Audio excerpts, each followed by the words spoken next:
Hello everyone, welcomes to all in Khan's academy. आज का जो हमारा टॉपिक है, हम स्टार्ट करने जा रहे हैं एमएसएन का topic renal system. Renal system, थोड़ा सा इसको जूम कर लेते हैं। आज जो हमारा टॉपिक है वो है रीनल सिस्टम। तो अगर इसको एग्जाम्स के एस्पेक्ट में देखा जाए तो बहुत इंपॉर्टेंट सिस्टम है। और आज के हम वीडियो में इसके एनाटॉमी फिजियोलॉजी का जितना भी पार्ट है उसके बारे में हम लोग डिस्कस करेंगे। क्लियर है? तो सबसे पहली बात तो जो अगर रीनल सिस्टम की हम बात करें तो रीनल सिस्टम मेनली चार मेन पार्ट्स से मिलकर के बना है। या रीनल सिस्टम में आप बोल सकते हैं चार मेन ऑर्गन्स होते हैं। क्लियर है? जो कि कौन कौन से आपको सबको पता है। किडनी है जो कि दो हैं, यूरेटर है वो भी दो हैं, उसके बाद आपका यूरिनरी ब्लैडर है जो कि दो नहीं है वो एक ही है, और आपकी एक यूरेथ्रा जो कि एक ही है। ठीक है, इसके बारे में डिटेल में ऑलरेडी भी वीडियो बना हुआ है किडनी के ऊपर, किडनी के स्ट्रक्चर के ऊपर, मैक्रो एंड इसकी माइक्रो स्ट्रक्चर के ऊपर। मैं आपको उसका लिंक फिर से प्रोवाइड करवाऊंगा, आप देखिएगा। यहाँ भी हम डिस्कस करेंगे लेकिन थोड़ा सा शॉर्ट में डिस्कस करेंगे क्योंकि हमने प्रीवियसली उसका वीडियो बनाया हुआ है, तो आप उसे जाकर के जरूर देखें। पुराना वीडियो है बट वो स्टिल बहुत काम का है और उसमें पूरा का पूरा मटेरियल कवर किया गया है। फिलहाल हम यहाँ पे बात करने जा रहे हैं फंक्शंस ऑफ रीनल सिस्टम्स, कि हमारा रीनल सिस्टम क्या क्या फंक्शंस करता है। तो फंक्शंस में अगर मैं बोलूं, सबसे पहला फंक्शन आप बोल सकते हैं कि एक तरह से फिल्ट्रेशन का काम करता है। तो सबसे पहला ही काम क्या है? Blood filtration. देखिए दो टर्म होती है, एक होता है ब्लड फिल्ट्रेशन और एक होता है ब्लड प्योरिफिकेशन। प्योरिफिकेशन का काम होता है लंग्स का, लेकिन फिल्ट्रेशन का काम किसका होता है? किडनी का। उसके अलावा ये क्या करता है? यूरिन का फॉर्मेशन करता है ये सिस्टम, यूरिन फॉर्मेशन करता है। उसके अलावा एसिड बेस बैलेंस करता है, एसिड बेस बैलेंस करता है। जो बफर होता है, कार्बोनेट बफर जिसे हम लोग बोलते हैं, उसके थ्रू क्या होता है? एसिड बेस बैलेंस होता है, जिसमें हम बोलते हैं कि किडनी इसके लिए H+ आयंस का क्या करती है? सिक्रीशंस करती है। देन फोर्थ पे अगर मैं आपको बोलूं इसके फंक्शन की, तो ये क्या करती है? Fluid and electrolyte balance, fluid and electrolyte balance, fluid and electrolyte balance का काम करती है। उसके अलावा मैं अगर बात करूं, हम बोल सकते हैं क्या? Activation of vitamin D, activation of vitamin D. And हम बोल सकते हैं एक्टिवेशन ऑफ विटामिन डी के थ्रू क्या करती है? कैल्शियम के लेवल को क्या करके रखती है? मेंटेन करके रखती है। उसके अलावा ये क्या करती है? सिक्रीट करती है। हमारी जो किडनी होती है कुछ इंपॉर्टेंट चीजों का क्या करती है? सिक्रीशन करती है। जैसे मैंने आपको पहले भी बताया, ये किडनी सिक्रीट करती है हमारी रेनिन, जिसके थ्रू रास सिस्टम जो होता है, रेनिन एंजियोटेंसिन एल्डोस्टेरॉन जो सिस्टम होता है, जो पाथवे होता है रास पाथवे, वो मेंटेन होता है। उसके अलावा ये क्या रिलीज करती है? बहुत इंपॉर्टेंट हम लोगों का हार्मोन जिसे हम बोलते हैं क्या? इरिथ्रोपोइटिन,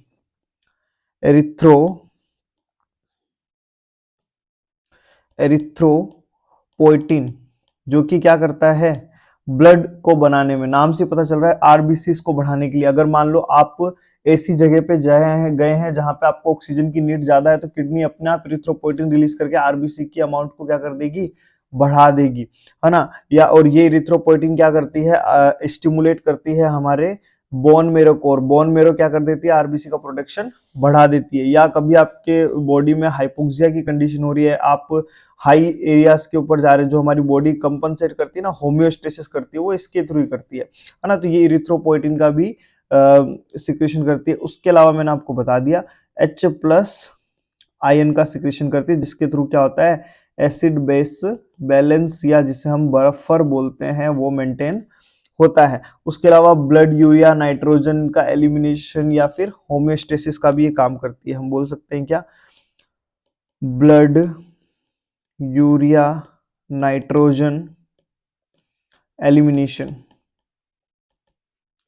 एंड हम बोल सकते हैं लास्ट होम्योस्टेसिस। होम्योस्टेसिस क्या होता है? हमारी बॉडी के अंदर अगर कोई चीज की कमी हो गई है, उसको मेंटेन करना एक तरह से टेम्परेरी तौर पे, उसे हम बोलते हैं क्या? होम्योस्टेसिस बोलते हैं। नेक्स्ट अब डिस्कस करते हैं हम अबाउट किडनी। अब हम एनाटॉमिकल पार्ट पे जाएंगे। फंक्शन हम लोगों ने देखे, एक जनरल एस्पेक्ट में बात कर रहे हैं हम लोग किडनी के बारे में। किडनी आपको सबको पता है, दो किडनी होती है ह्यूमन बॉडी के अंदर, जो कि पोस्ट एब्डोमिनल वाल पे अटैच्ड होती है, और ये एक तरह से कैसा ऑर्गन होता है, सीएचओ में पूछा जा सकता है, रेट्रोपेरिटोनियल, यानी चारों तरफ से पेरिटोनियल से क्या होता है, घिरा होता है। अगर इसकी पोजीशन, वर्टिब्रल पोजीशन की बात करें तो T12 से लेकर के L3 तक ये क्या होता है, प्रेजेंट होता है। उसके अलावा हम बोल सकते हैं, अगर इसके वेट की अगर हम बात करें तो 135 टू 175 ग्राम्स तक इसका वेट हो सकता है, या ऑन एन एवरेज अगर हम बोले तो 150 ग्राम तक इसका वेट हो सकता है। ठीक है, अगर इसके डायमेंशंस की बात करें तो 11 इंटू 6 इंटू 3 सेंटीमीटर इसकी क्या होती है, डायमेंशंस होती है, यानी कि लेंथ, विड्थ एंड थिकनेस, ये आप लोग देख सकते हैं। उसके अलावा इसकी शेप आपको सबको पता है, बीन शेप्ड होती है। एक इंपॉर्टेंट क्वेश्चन आता है कि आपकी जो राइट किडनी होती है, जो आपकी राइट किडनी होती है वो स्लाइटली क्या होती है, लोअर होती है। राइट किडनी होती है वो क्या होती है, स्लाइटली लोअर होती है लेफ्ट किडनी से। ऐसा क्यों? Because of presence of liver, due to presence of liver at right side, जिसकी वजह से राइट किडनी स्लाइटली क्या होती है, लोअर साइड में होती है। क्लियर है? उसके अलावा हम बोल सकते हैं कि ये क्या होती है, एक तो मिड लाइन पे क्या होती है, दोनों क्या है, प्रेजेंट होती है। उसके अलावा अगर हम स्ट्रक्चर ऑफ किडनी की हम बात करें तो स्ट्रक्चर के अंदर हम लोगों को दो टाइप की स्ट्रक्चर यहाँ पे देखने को मिलती है। स्ट्रक्चर की अगर हम बात करें तो किडनी में दो स्ट्रक्चर देखने को मिलती है, एक तो मैक्रो स्ट्रक्चर एंड दूसरी माइक्रो स्ट्रक्चर। अगर सिंपल वर्ड्स में बोलूं तो मैक्रो स्ट्रक्चर में हम किडनी देखते हैं, जो कि आप लोगों ने भी सुपरफिशियली देखी, अभी डिटेल में भी देखेंगे। और माइक्रो स्ट्रक्चर में अगर मैं बात करूं तो माइक्रो स्ट्रक्चर में आप लोग जनरली देखते हैं नेफ्रॉन्स। क्या देखते हैं? नेफ्रॉन्स देखते हैं, है ना। तो ये होता है जनरल एक बात। उसके अलावा देखिएगा, किडनी में एक सेल होती है मैसेंजियल सेल्स। मैसेंजियल सेल्स क्या होती हैं? मैसेंजियल सेल्स आपको बताने की आई थिंक नीड नहीं है, आप बोल सकते हैं क्या, फेगोसाइटिक सेल्स। फेगोसाइटिक सेल्स या मैक्रोफेजेस होती हैं कहाँ, किडनी के अंदर, जिसे हम लोग क्या बोलते हैं, मैसेंजियल सेल्स बोलते हैं, जो कि कहाँ पे प्रेजेंट होती है, बोमन्स कैप्सूल में प्रेजेंट होती है। बोमन्स कैप्सूल में प्रेजेंट होती है। क्या होता है बोमन कैप्सूल, अभी हम बात करेंगे। ठीक है, उसके अलावा हम बोल सकते हैं क्या, उसके बाद अगर हम बात करें इसके अंदर तो हम लोग अब किडनी की जो इंटरनल स्ट्रक्चर है उसके ऊपर हम लोग जा सकते हैं, है ना। तो अगर हम इसके इंटरनल स्ट्रक्चर पे जाएं तो हम देखेंगे कि मैक्रो स्ट्रक्चर के अंदर एक डायग्रामेटिक वे में अगर मैं दिखाना चाहूँ आप लोगों को, ये देखिए, तो ये हम बोल सकते हैं जैसे किडनी का एक डायग्रामेटिक स्ट्रक्चर आप लोग बोल सकते हैं ना, कि किस तरह से यहाँ पे चीजें दिखाई दे रही हैं, है ना। तो जो यहाँ पे आप बोल सकते हैं, जो आउटर मोस्ट जो आपकी लेयर होती है ना, जो यहाँ पे आपको बोलते हैं हम लोग, जो आपका ये फाइब्रस कैप्सूल है, ये जो हमारा फाइब्रस कैप्सूल है, इसे हम लोग, ये सबसे आउटर मोस्ट क्या है, लेयर है, जो कि डबल कवरिंग होती है। ये कैसी कवरिंग होती है? डबल कवरिंग होती है, और इसे हम लोग रीनल कैप्सूल भी बोलते हैं। हम इसे रीनल कैप्सूल भी बोलते हैं। इसकी खास बात एक ये है, आप लोग ध्यान में रख सकते हैं कि जो आपकी जो आउटर लेयर की ये जो किडनी होती है ना, फाइब्रस जो कैप्सूल जिसे हम लोग बोल रहे हैं, है ना, इसके बाहर की जो सबसे आउटर मोस्ट है, उधर क्या होते हैं, जिसके थ्रू क्या होते हैं, सारी की सारी चीजें क्या होती है, कनेक्टेड होती है, जिसे हम लोग बोलते हैं क्या, फेसिया। तो जो आपके यहाँ पे फेसिया कनेक्टेड होते हैं, यहाँ पे दो टाइप के फेसियाज होते हैं, दो टाइप के क्या होते हैं, फेसियाज होते हैं, जिसमें यहाँ पे हम बोलते हैं क्या, मैक्सिमम नर्व सप्लाई भी देखने को मिलती है, anterior fascia and posterior fascia. अब इनके नाम आपसे पूछे जा सकते हैं। जो एंटीरियर फेसिया का नाम होता है वो होता है क्या, गेरोटास,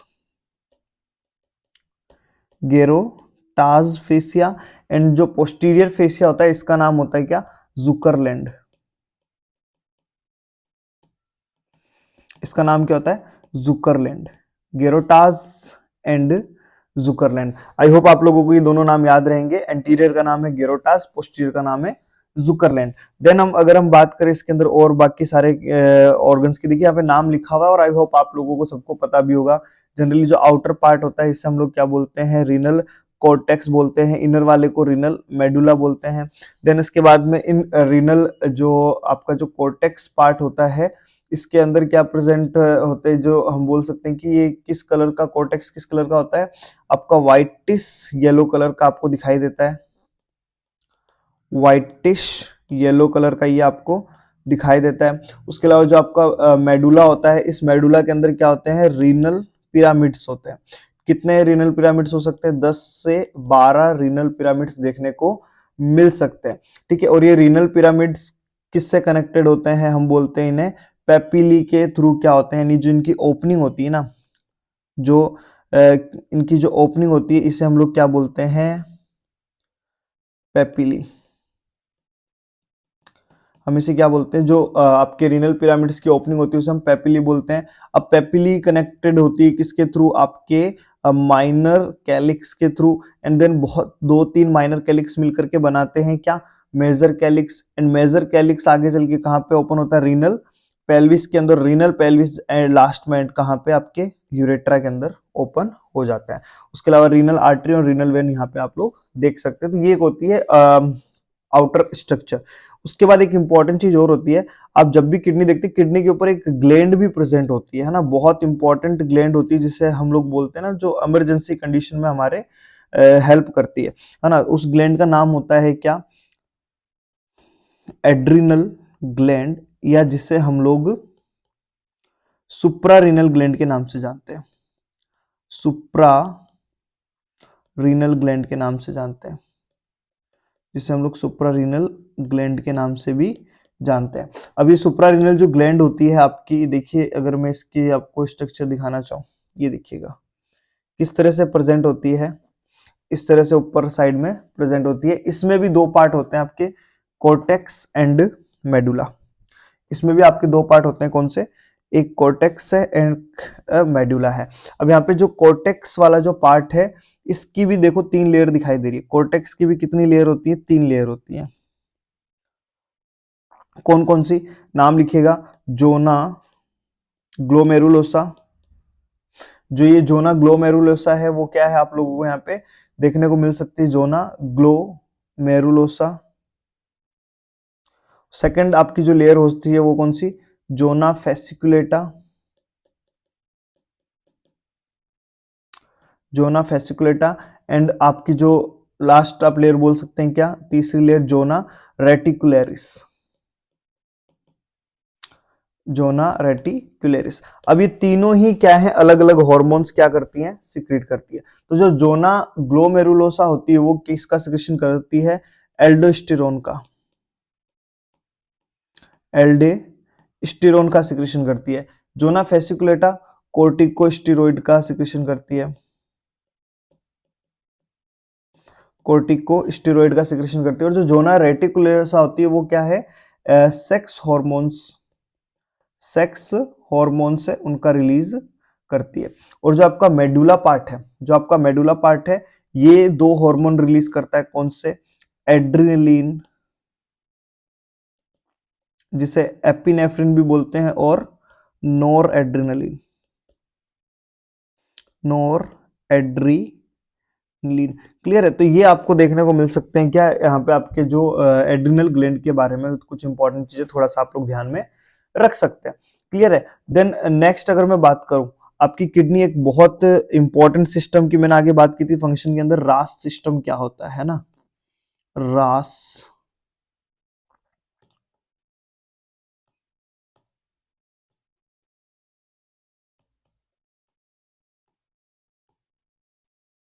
रास सिस्टम की हम बात करेंगे।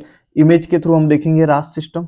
देखिए, ये देखिए, ये एक ओवरव्यू है रास सिस्टम के बारे में।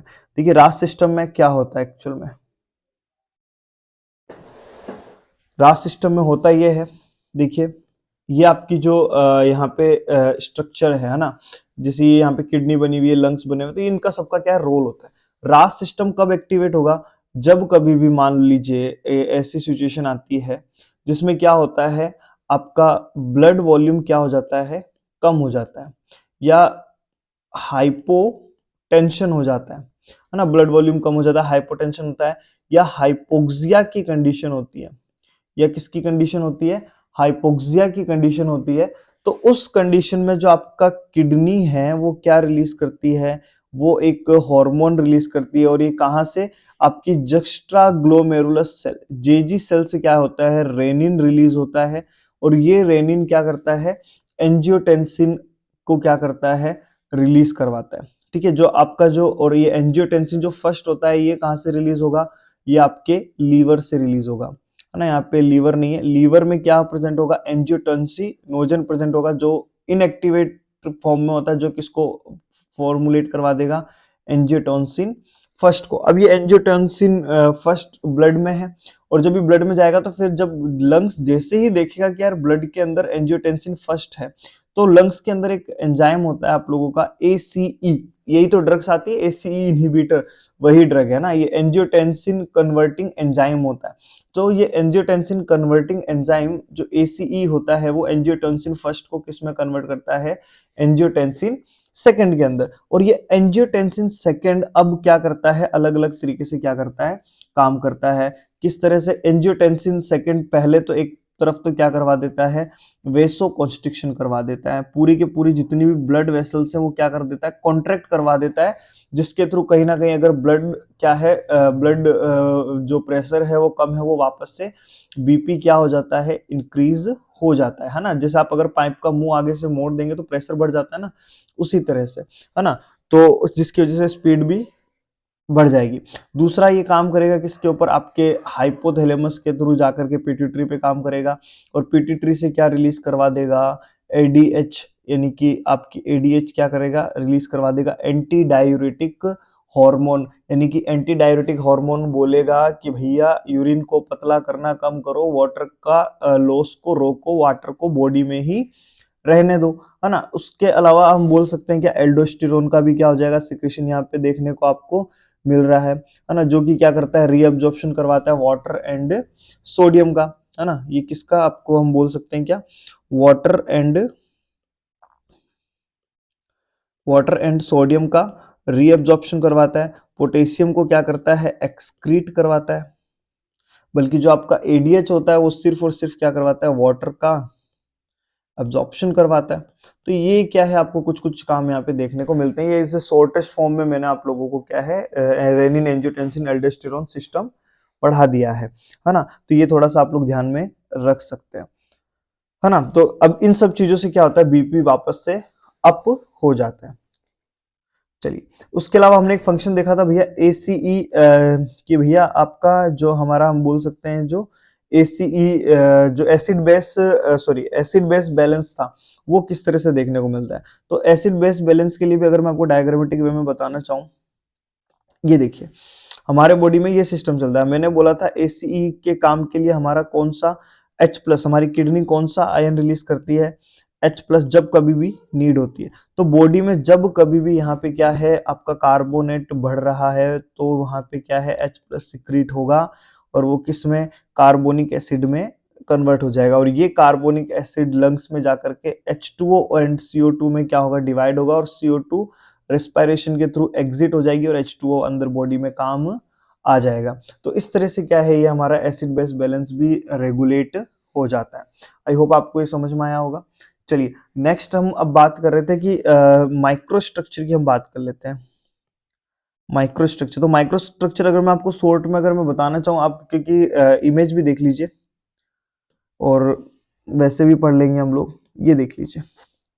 ये एक तरह से मैं बोल सकता हूँ क्या, माइक्रो स्ट्रक्चर, जिससे हमने कहा था अभी नेफ्रॉन के बारे में हम लोगों ने बात किया था। अब ये देखिए यहाँ पे क्या क्या पार्ट आप लोगों को देखने को मिल सकते हैं। पार्ट में आप लोगों को यहाँ पे देखिए, ये जो पार्ट देखने को मिल रहा है ना, इससे हम बोलते हैं क्या, कि भाई ये कार्पसल्स है। बाकी का पूरा पार्ट क्या है, ट्यूब लाइक स्ट्रक्चर है ना। ये कार्पसल्स है, और बाकी का पूरा क्या है, ट्यूबुलर पार्ट है। तो अब देखिए इसके अंदर आपके हम बोलते हैं क्या, दो पार्ट में हम डिवाइड कर सकते हैं। जो आपका नेफ्रॉन होता है वो दो पार्ट से मिलकर के बना है। कौन कौन सा, एक तो ये रीनल कार्पसल्स एंड ट्यूब, यानी कि आप इसको डिवाइड कर सकते हैं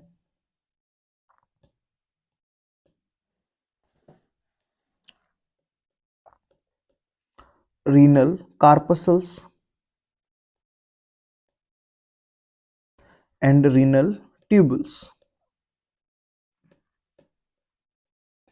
renal corpuscles and renal tubules. Corpuscles में देखिए दो पार्ट है, एक तो ये ब्लड वेसल्स आ रही है और दूसरा ये जो कटोरे की तरह है, बॉल्स की तरह है ना, तो ये दो पार्ट होते हैं। एक होता है आपका जो गुच्छा है उसे हम बोलते हैं ग्लोमेरुलस, जो ब्लड वेसल्स का गुच्छा है उसे हमने बोला ग्लोमेरुलस, एंड दूसरा जो रिसीव करता है वो होता है बोमन्स कैप्सूल। और उस बोमन कैप्सूल पे एक बहुत इंपॉर्टेंट स्ट्रक्चर प्रेजेंट होती है, यानी कि बोमन कैप्सूल क्या करता है, रिसीव करता है जो फिल्टर आया है पूरा का पूरा, तो उसमें छोटे छोटे छेद होते हैं। तो जब आप उसको माइक्रोस्कोपी में देखते हो तो ऐसा दिखता है कि लोग किसी ने ऐसे पैरों के निशान बनाए हो, ऐसे पैरों के नाम निशान बनाए हो, तो वहीं से इसका नाम पड़ा क्या, यहाँ पे बोमन कैप्सूल्स में पोडोसाइट्स प्रेजेंट होती है। पोडोसाइट्स यानी कि पैरों की तरह की सेल्स प्रेजेंट होती है, जिसे हम पोडोसाइट्स बोल सकते हैं। ये आप लोग ध्यान में रख सकते हैं। उसके अलावा हम बात कर सकते हैं रीनल ट्यूबल्स में, यहाँ पे आपको 4 टाइप की ट्यूबल्स देखने को मिल सकती हैं, या 3 टाइप की आप लोग बोल सकते हैं, है ना, क्योंकि हम हो इसको कलेक्टिंग ट्यूबल्स को इसमें इंक्लूड ना भी करें तो भी चलेगा, लेकिन हाँ हम यहाँ पे इंक्लूड करेंगे।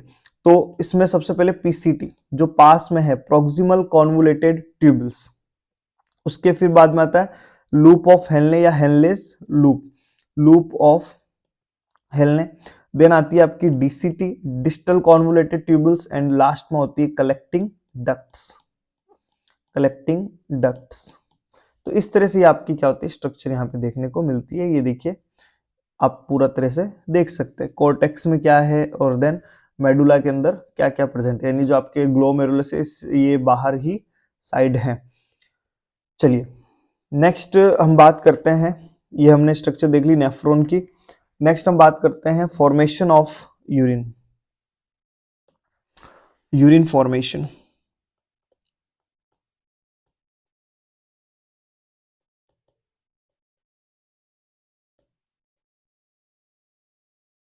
यूरिन फॉर्मेशन, अब जब यूरिन फॉर्मेशन की हम बात करें,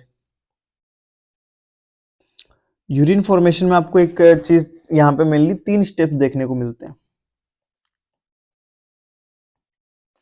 कौन कौन से, सबसे पहले यहाँ पे क्या होता है, फिल्ट्रेशन का काम होता है, जिसे हम बोलते हैं क्या, अल्ट्रा फिल्ट्रेशन।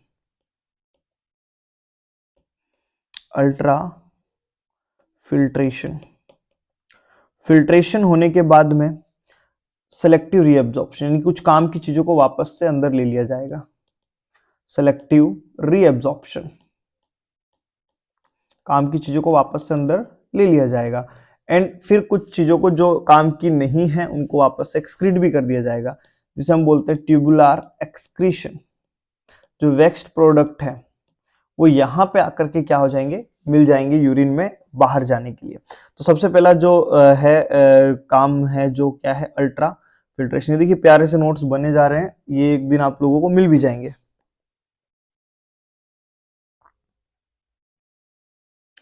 अल्ट्रा फिल्ट्रेशन, सबसे पहला है अल्ट्रा फिल्ट्रेशन।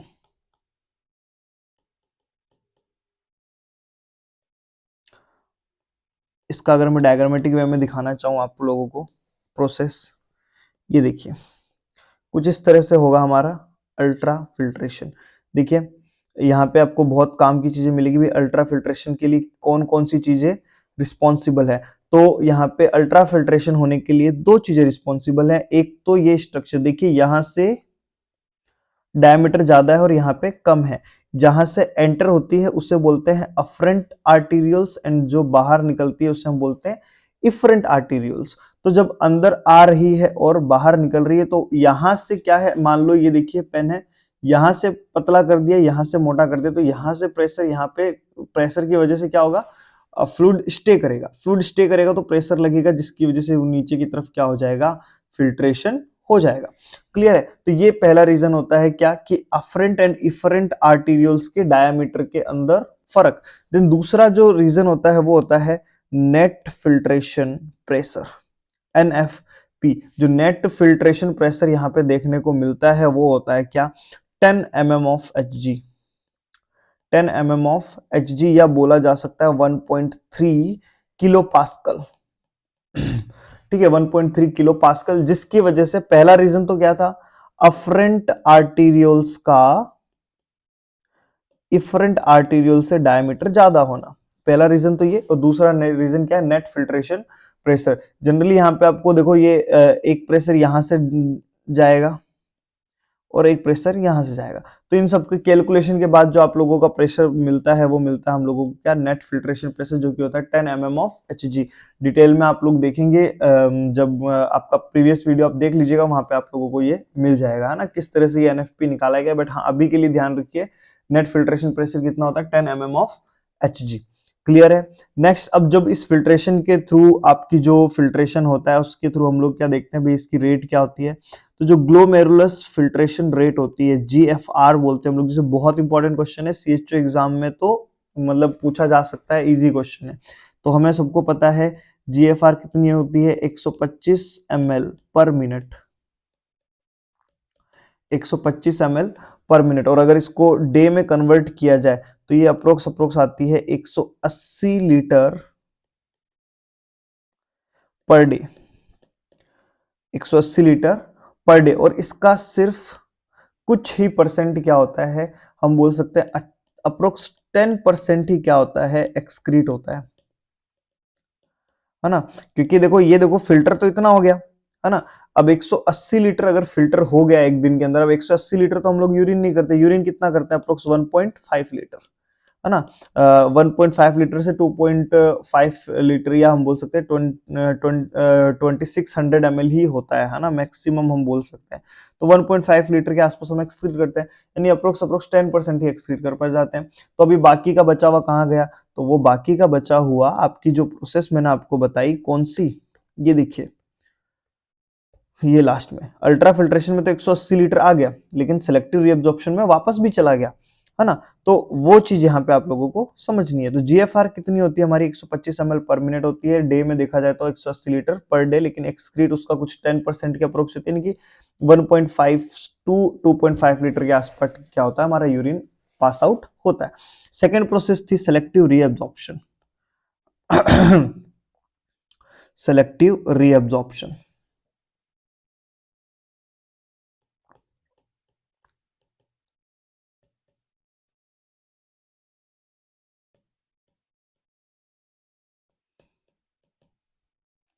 देखो अब सेलेक्टिव रीअब्जॉर्प्शन में भी काम की चीज क्या है, डायग्रामेटिक वे में देखना चाहो तो देख लो, लेकिन डायग्राम में से अच्छा है आपको, मुझे पता है थ्योरी एग्जाम देना है ना, थ्योरी एग्जाम देना तो हमें क्वेश्चन आना चाहिए भाई कहाँ से क्या रिलीज होता है।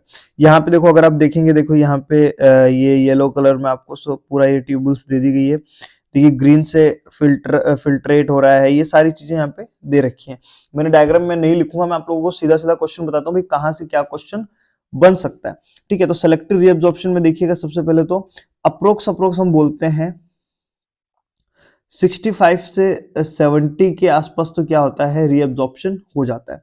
हम बोल सकते हैं कि 70% के आसपास तो क्या होता है, रीअब्जॉर्ब हो जाता है। कितना, 70% के आसपास रीअब्जॉर्ब हो जाता है। और कौन से पार्ट में, अब 70% का कितना पार्ट कहां पर आपका एब्जॉर्ब होता है, देखते हैं हम लोग। सबसे पहले देखते हैं PCT, प्रोक्सिमल कॉन्वोलेटेड ट्यूबल्स के अंदर, यहां अप्रोक्स 70 से 80% तक का जो भी रीअब्जॉर्प्शन होना है वो हो जाता है।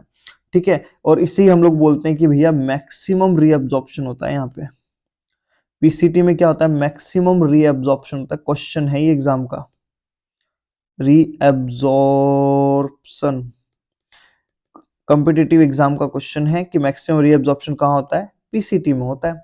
ठीक है, अब इस मैक्सिमम रीअब्जॉर्प्शन के अंदर क्या क्या चीजें यहाँ पर रीअब्जॉर्ब होता है, एक तो आपका ग्लूकोज, ठीक है, उसके अलावा आपका amino acids, glucose, amino acids, लगभग लगभग हम बोलते हैं कि 100% तक क्या होता है यहाँ पे रीअब्जॉर्प्शन हो जाता है ग्लूकोज और एमाइनो एसिड्स का। उसके अलावा इलेक्ट्रोलाइट्स का भी क्या होता है, रीअब्जॉर्प्शन होता है। किनका, इलेक्ट्रोलाइट्स का भी यहाँ पे रीअब्जॉर्प्शन देखने को मिलता है। क्लियर है। देन हम आते हैं उसके बाद में सेकेंड नंबर पे हम बोल सकते हैं क्या, डिसेंडिंग लूप ऑफ हेल्ने, यानी कि नीचे गिरता हुआ। ये देखिए, ये यहाँ पे हो गया आपका पीसीटी। अब ये वाला पार्ट, ये जो डिसेंडिंग लूप ऑफ हेल्ने हम बोलते हैं, descending of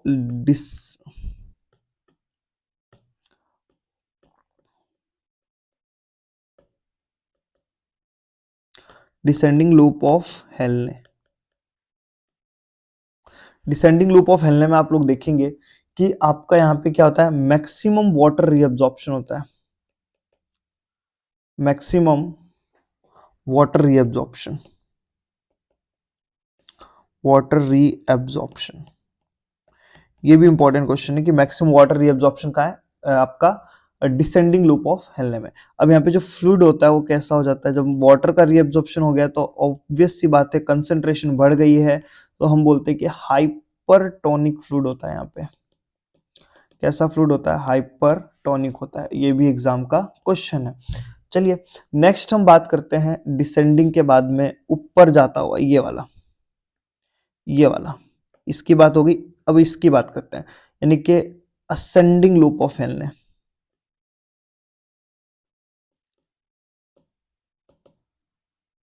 ascending loop of हेल्ने, असेंडिंग लूप ऑफ हेल्ने में क्या देखने को मिलता है, इसमें आपको देखने को मिलेगा आपका यहाँ पे जो है इलेक्ट्रोलाइट का क्या होता है, रीअब्जॉर्प्शन होता है, और जो आइसोटोनिक फ्लूइड यहाँ पे आपको देखने को मिलता है। फ्लूइड यहाँ पे कैसा मिलता है, आइसोटोनिक फ्लूइड देखने को मिलता है। आइसोटोनिक फ्लूइड देखो, वाटर तो यहाँ रीअब्जॉर्ब हो गया था, अब तो यानी यहाँ पे क्या होगा, इलेक्ट्रोलाइट का रीअब्जॉर्प्शन होता है, इलेक्ट्रोलाइट्स रीअब्जॉर्प्शन। सोडियम, है ना, हम बोल सकते हैं क्या, सोडियम का रीअब्जॉर्प्शन हो जाता है 25% के आसपास। ये आपको यहाँ पे ध्यान में रखना है। चलिए नेक्स्ट हम बात करते हैं डीसीटी के बारे में। नेक्स्ट है हमारी DCT, distal convoluted tubules. DCT के अंदर आप देखेंगे, या इसको हम बोलते हैं क्या, कंडीशनल रीअब्जॉर्प्शन होता है। यहाँ पे होता है कंडीशनल रीअब्जॉर्प्शन, यानी नीड है तो ही होगा, अदरवाइज नहीं होगा। अगर नीड है तो ही होगा, अदरवाइज नहीं होगा। अगर हम बोल सकते हैं यहाँ पे लगभग लगभग हम बोलते हैं क्या, 5% के आसपास क्या होता है, सोडियम का रीअब्जॉर्प्शन हो जाता है। ठीक है, और अगर यहाँ पे पेशेंट को क्या हो, हाइपोनेट्रीमिया हो, तो ये सोडियम रीअब्जॉर्प्शन करेगा कि नहीं करेगा, नहीं करेगा, ऑब्वियस सी बात है। तो ये उसकी जगह क्या है, पोटेशियम एक्सक्रीशन कर देगा और सोडियम को रिटेन रख लेगा। ठीक है, और ये सारा जो सिस्टम हुआ वो किसके थ्रू होता है, रास सिस्टम के थ्रू होता है, रास सिस्टम के थ्रू रेगुलेट हो जाता है। क्लियर है, तो ये आपको इस तरह से क्या है, यहाँ पे आपको सारी चीजें देखने को मिल सकती हैं। उसके अलावा कुछ पार्ट क्या होता है, कलेक्टिंग ट्यूबुल्स के अंदर भी क्या होता है, रीअब्जॉर्ब हो सकता है।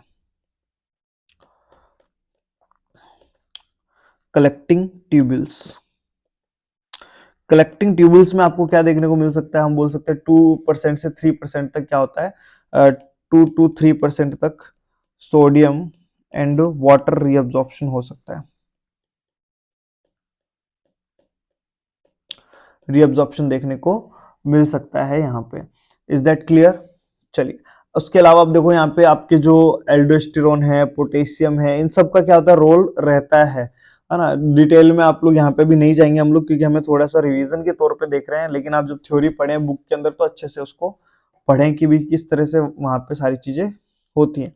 नेक्स्ट आपका जो तीसरा है यहाँ पे, ये हमने देखी सारी प्रोसेस किसकी, सेलेक्टिव रीअब्जॉर्प्शन की। थर्ड प्रोसेस है आप लोगों की यूरिन फॉर्मेशन के अंदर, ट्यूबुलर सिक्रीशन।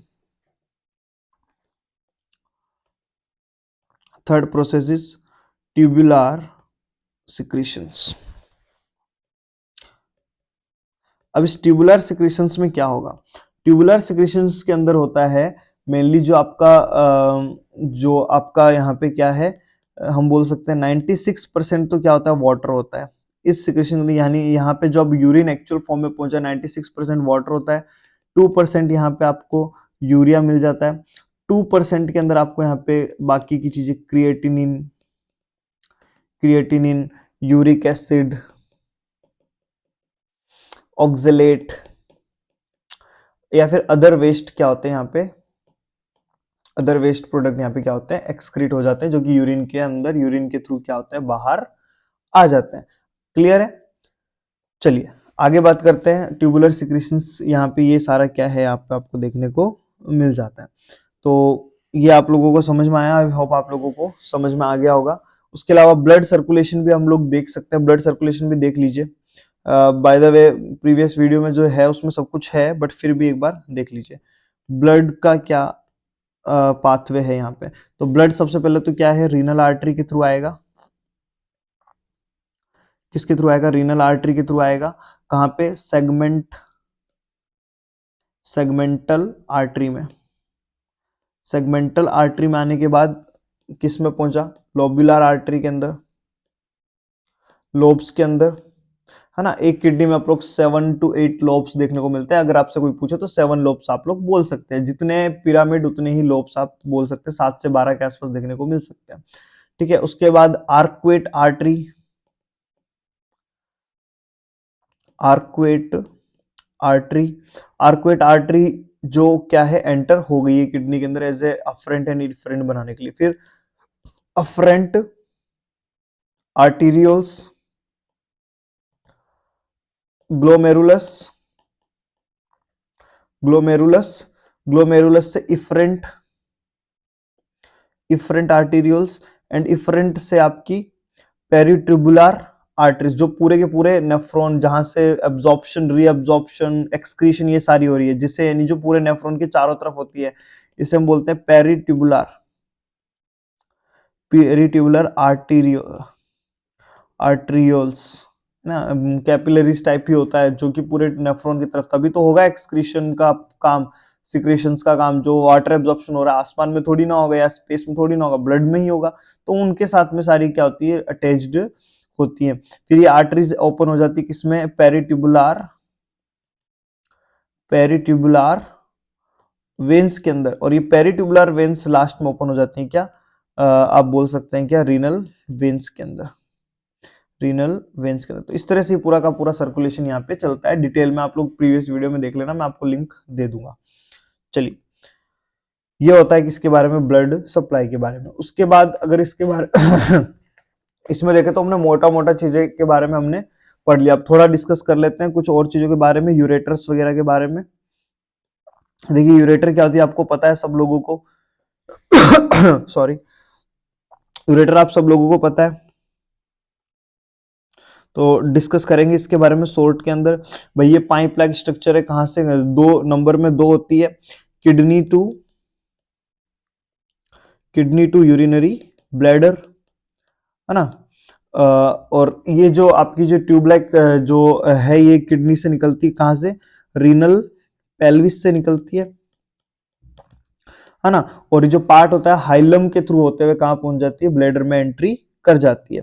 इसकी अगर हम लेंथ की अगर हम बात करें तो कितनी होती है, 25 सेंटीमीटर अप्रोक्स क्या होती है इसकी लेंथ होती है। डायामीटर की अगर मैं बात करूं, डायामीटर की अगर मैं बात करूं तो 3 to 4 mm क्या होता है इसका डायामीटर होता है।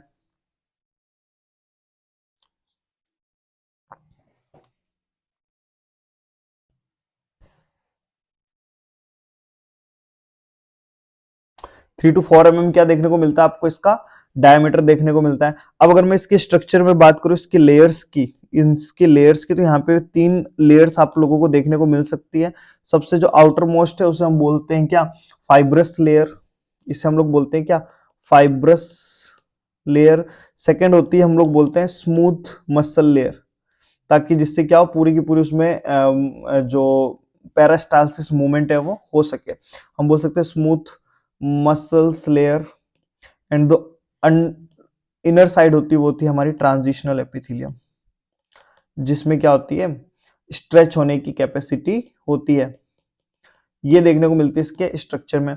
अब ये दो जगह से क्या होती है, आपस में जुड़ती है। यहाँ पे दो आपको क्या देखने को मिलते हैं, जंक्शंस देखने को मिलते हैं। कौन कौन से, एक जो किडनी के साथ जुड़ा हुआ है उसे हम लोग बोलते हैं क्या, जो किडनी के साथ जुड़ा हुआ है उसे हम लोग बोलते हैं क्या, आपके यूरेट्रो पेल्विक जंक्शन, यूरेट्रो पेल्विक जंक्शन, और जो ब्लैडर से जुड़ता है उसे हम लोग बोलते हैं यूरेट्रो वेसिकल्स जंक्शन। ये आप लोगों ने टर्म सुने होंगे जब आपको डॉक्टर बताता ना भी आपका स्टोन किस पोजीशन पे है ना, या कहाँ पर है। जैसे अगर मैं एक डायग्राम के थ्रू आपको समझाना चाहूं, मान लो ये आपकी किडनी है,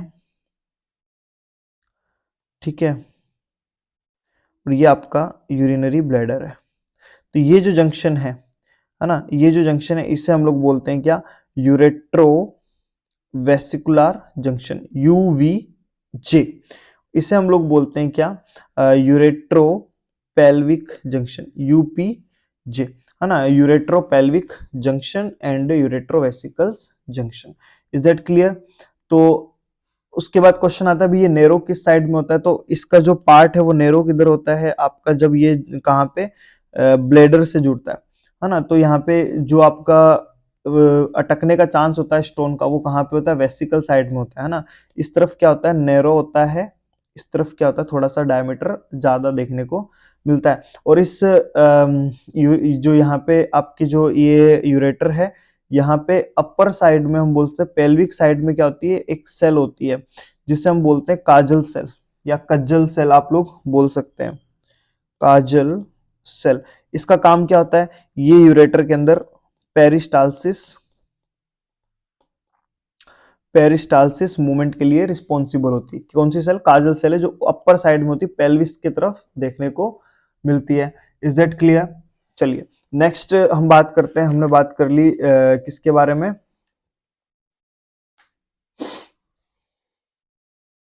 एक क्वेश्चन आता है कि जो यूरेटर है वो ब्लेडर के कौन से सरफेस पे होती है, एंटीरियर सरफेस पे या पोस्टीरियर सरफेस पे। इसका आंसर आप लोग कमेंट में कीजिएगा, है ना, ये पोस्टीरियर सरफेस पे है या एंटीरियर सरफेस पे। फिलहाल मैं आंसर बता देता हूँ, है ना, वरना ढूंढते ही रह जाओगे। कहाँ पे होती है, पोस्टीरियर सरफेस पे अटैच्ड होती है।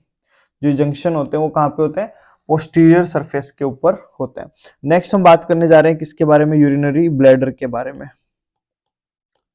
यूरिनरी ब्लैडर के बारे में बात करने जा रहे हैं। तो यूरिनरी जो ब्लैडर होता है एक्चुअल में, अगर इसका आप डायग्राम देखें, ये देखिए आपका यूरिनरी ब्लैडर यहाँ पे किस तरह से दिखाई दे रहा है।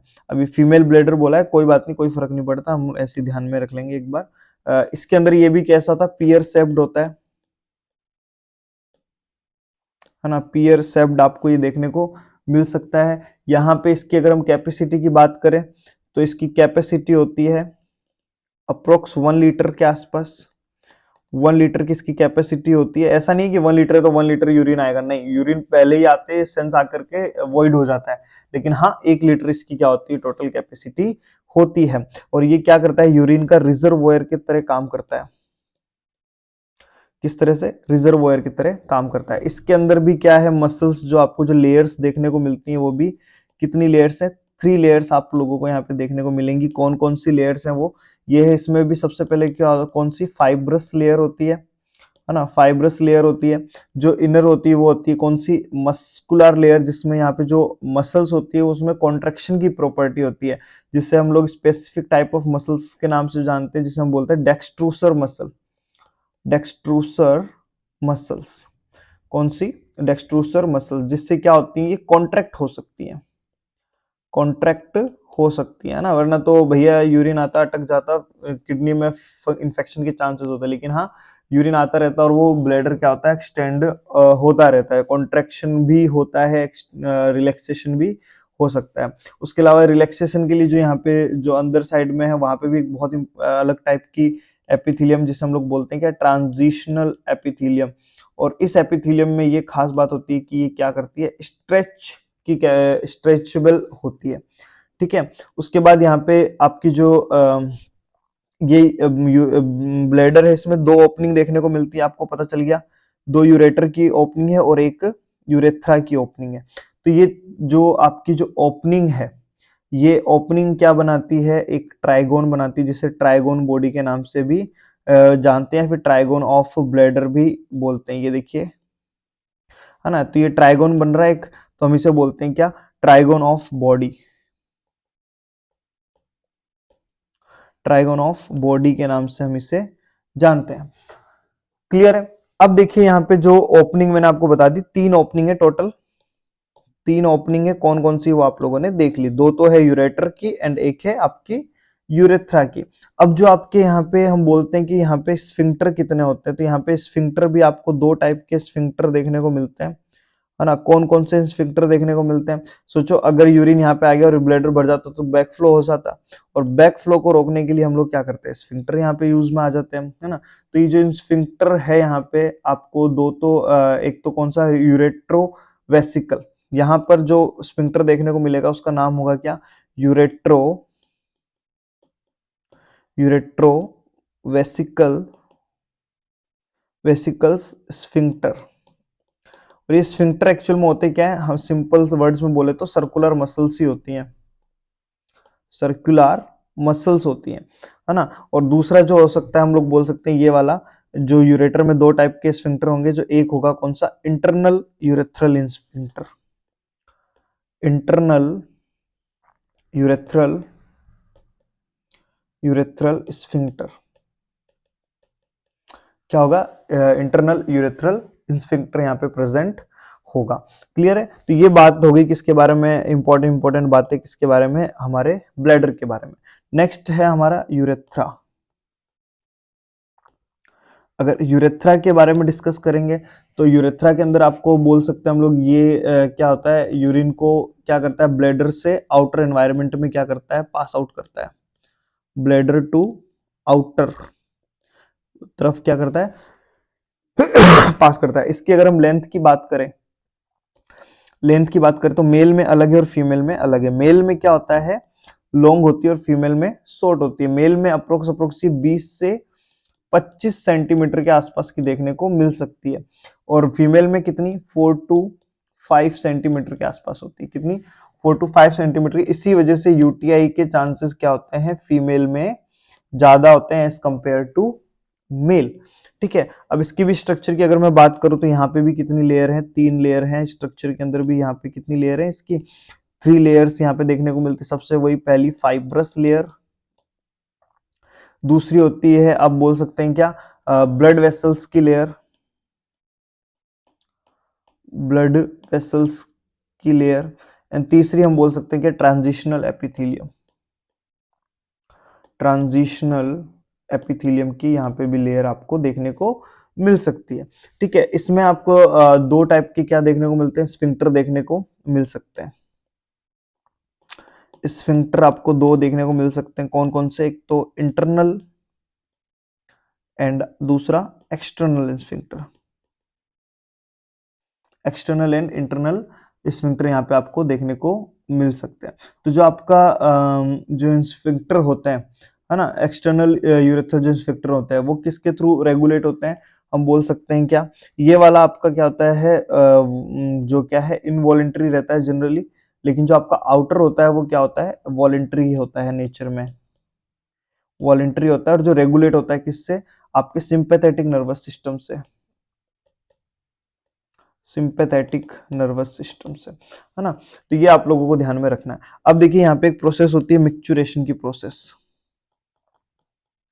मिक्चुरेशन बोले तो यूरिन के पास आउट होने की प्रोसेस। तो मिक्चुरेशन की प्रोसेस में क्या होता है, जब आपका जो ब्लैडर होता है, जब आपका ब्लैडर है 200 से 300 ml तक क्या हो जाता है, फिल हो जाता है, कितना, 200 से 300 ml तक क्या हो जाता है, फिल हो जाता है। तो यहाँ पे क्या होता है, अर्ज होती है, उस बंदे को क्या होती है, अर्ज होती है, और उसकी जो ब्लैडर मसल्स वगैरह वो क्या होती है, स्टिमुलेट हो जाती है, इंपल्स आते हैं स्पाइनल कोर्ड के थ्रू, जिससे हम बोल सकते हैं अर्ज हो गई है। और जो जब अर्ज आती है तो ये मैसेज पहुंचता है किसके पास में, डेस्ट्रूसर मसल के पास, और डेस्ट्रूसर मसल का क्या होता है, कॉन्ट्रैक्शन होता है, कॉन्ट्रैक्शन ऑफ डेस्ट्रूसर मसल।